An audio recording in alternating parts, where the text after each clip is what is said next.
You buy one beautiful thing. Suddenly, everything else you own looks wrong. Your old desk feels shabby. Your chair looks cheap. Your whole life feels slightly out of tune. This tiny discomfort pushes you toward your next purchase. This story starts with a French philosopher in a messy study. His name is Denis Diderot. He helps edit the massive encyclopédie in 18th century Paris. He is brilliant, respected, and completely broke. Then a wealthy friend buys him a luxurious scarlet dressing gown.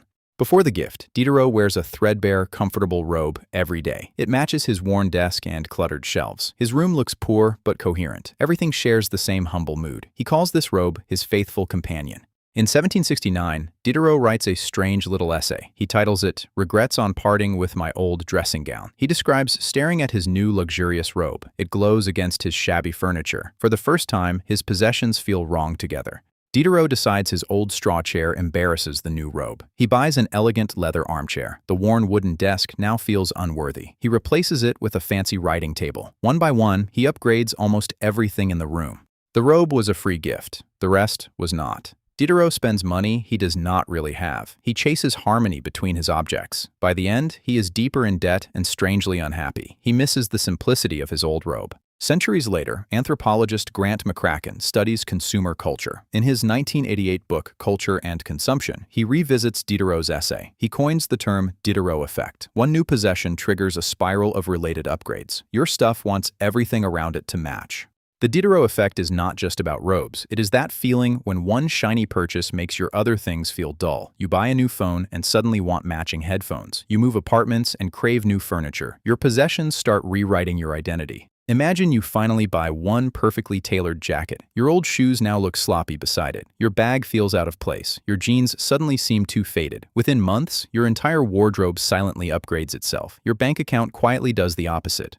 You bring home one minimalist IKEA sofa. Your floral curtains suddenly feel like they belong to someone else. The old coffee table looks clunky and heavy. The rug feels like it came from a different planet. You open your laptop and start another shopping tab. You decide to try watercolor painting. You buy one nice set of brushes. Soon, the cheap paper annoys you. Then the student paints feel inadequate. Then you want a proper easel and studio lighting. The hobby budget quietly explodes around that first purchase. McCracken describes something called Diderot unities. These are clusters of objects that match your chosen identity. The tech minimalist, the cozy cottage person, the sleek urban professional. Each identity pulls in a whole supporting cast of possessions. One item invites the entire ensemble. Modern marketing quietly loves the Diderot effect. Brands sell you complete lifestyle sets, the matching kitchen line, the coordinated workout outfit, the entire smart home ecosystem. Their dream is not one sale. Their dream is a chain reaction of purchases.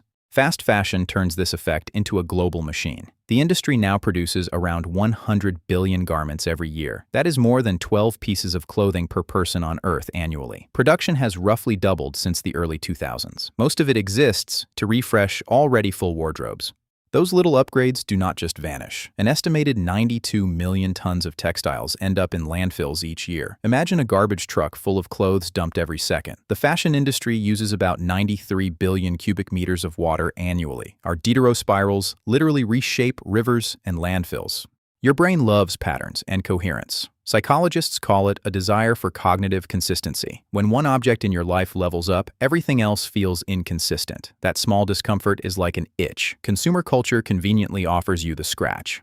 Your possessions also signal status to other people. Thorstein Veblen wrote about conspicuous consumption in 1899, buying visible luxuries to show economic power. When one high-status object enters your life, it raises the stakes. Everything around it becomes part of your public costume. Marketing scholar Russell Belk calls possessions part of the extended self. Your favorite mug, your childhood hoodie, your gaming setup. Each object carries a piece of who you think you are. The Diderot effect tweaks that identity by changing the supporting cast. Writer James Clear picks up this idea in 2018. In Atomic Habits, he describes Diderot's experience as a purchase chain reaction. One new habit often drags new gear behind it. New running habit, new shoes, watch, headphones, app subscriptions. The behavior and the objects reinforce each other. Think back to the last big thing you bought. Maybe a laptop, a bike, or a couch. What quietly followed it into your life? A new bag to carry it, better lights to photograph it, a different outfit to match it. You experienced the Diderot effect without knowing its name. Once you see this pattern, it appears everywhere, in your home, your hobbies, even your digital life. New phone, new apps, new subscriptions. If you like unpacking invisible forces like this, stick around. There is an entire universe of hidden psychological levers behind everyday choices.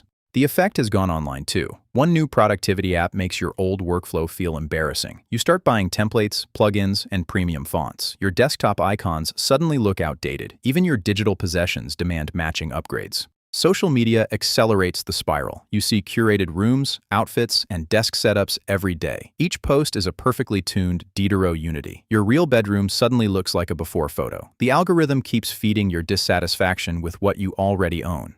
The Diderot effect is not always bad. You can harness it deliberately. One high-quality kitchen knife nudges you toward better cooking tools. A comfortable pair of running shoes encourages a healthier wardrobe. Good anchors can pull the rest of your environment upward. The danger comes from unconscious spirals. One defense is adding small bits of friction. Wait 72 hours before any matching purchase. Write a list of what you already own in that category. Ask whether coherence actually matters here. Often, the urge quietly fades. Another strategy is choosing your anchors carefully. Pick a few objects that define your style and values. A sturdy backpack instead of a trendy one. A neutral couch instead of a statement piece. Let your anchors be flexible enough to welcome mismatched friends. At the end of his essay, Diderot sounds almost haunted. He warns friends who have more taste than fortune. He tells them to beware the first luxurious object. It can quietly drag your whole life into a different orbit. His old robe was ugly, but it never asked for anything.